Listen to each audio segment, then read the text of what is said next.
I'm here at Money 2020, totally excited to talk to the CEO of the Cora Group, Denis Brosnan. Denis, how are you enjoying Money 2020? We're having a blast. I mean, I've got 4 of my businesses here.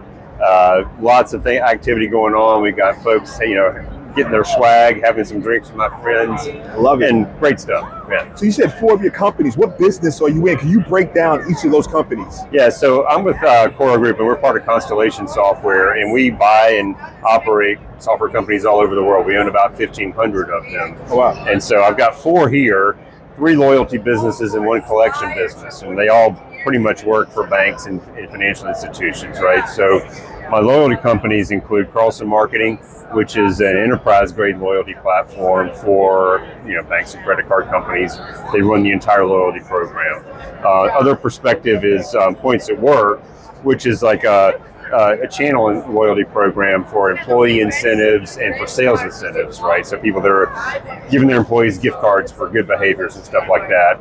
And then Reward Ops, which is kind of like its name, it's like an e-commerce engine for all the loyalty platforms, right? So when you go on to your credit card company's loyalty portal and you want to redeem your points, you're actually using our technology to buy an iPhone or to get a gift card or to get a Dyson vacuum or whatever it is that you want to have your points on. That's totally amazing. I mean, from a society perspective, we use points all the time. Right. We really don't think about the technology powering it. So overall, how profitable with the loyalty business, something I never even talked about, so I'm so fascinated right now. How does that even work in terms of how do you guys actually make money? Yeah, it's a massive ecosystem, right? And so us being a technology business, for the most part, it's pretty classic SaaS, subscription fees for our customers. Plus, we do a lot of curation of the rewards, right? So like our customers are banks. They don't know what appeals to people in certain, jurisdictions. Like we have a big presence in United Arab Emirates, right? Okay.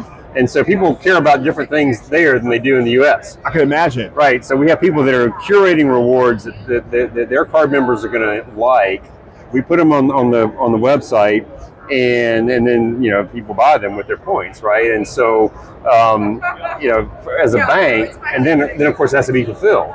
Yeah. Right. So as a bank, that's kind of not your business. That's kind of what we do, right? And so it's really hard stuff, and so we'll make a little bit of money on the transaction itself in terms of how we handle the vendors and all that kind of stuff. But for the most part, it's a SaaS business model. Oh, that's like very okay. So overall, it's a SaaS business model. Yeah. Your clients, which are banks, typically pay your subscription fee, but you handle the fulfillment, everything in the back end. They're not even thinking about. Right. They just like issue their end users the points, but you're servicing that. Exactly. And the card members, they log into their bank's website through an SSO, and they come into our world without even knowing about it. Exactly. They, make their transaction, and then they go back out. So the next question I have, everybody's talking about AI and they're using machine learning. How is your company leveraging that? We're doing a little bit of AI, obviously, as it relates to dev, right? We have a lot of development resources. We're starting to use AI as it relates to the data sciences aspect, right? So like Carlson Marketing, we have a lot of data sciences folks that tell our customers, okay, which segment of your card member base is going to appeal to what type of reward, whether it's points, airline tickets, gift cards, or whatever.